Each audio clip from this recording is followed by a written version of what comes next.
So let's just talk about variables in Postman.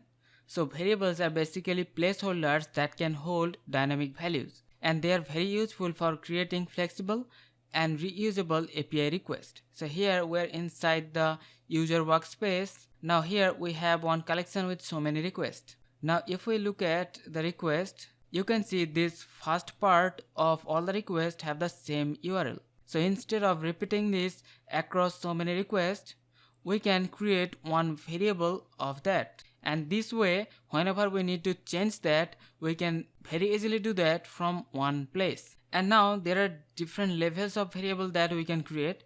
We can create very high level environment variable or global variable.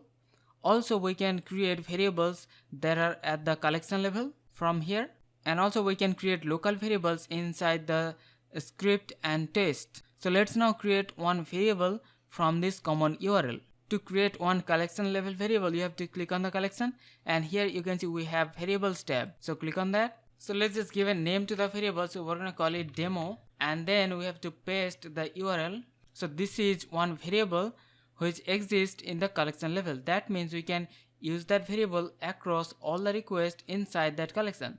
So we can go inside any request, and now here we can replace this common part with the variable name. So we have to use double curly braces, and inside that we can use our variable name, and you can see this variable is resolving to this URL. If we click on send, so you can see the response is working properly. And the benefit of using this variable is reusability. That means we can use this across all of our requests, and whenever we need to make any changes to the URL, we can directly do that from one location.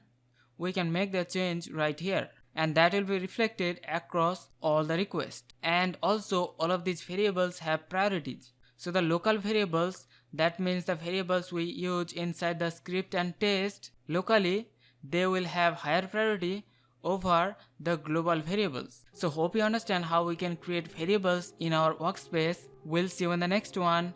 Take care.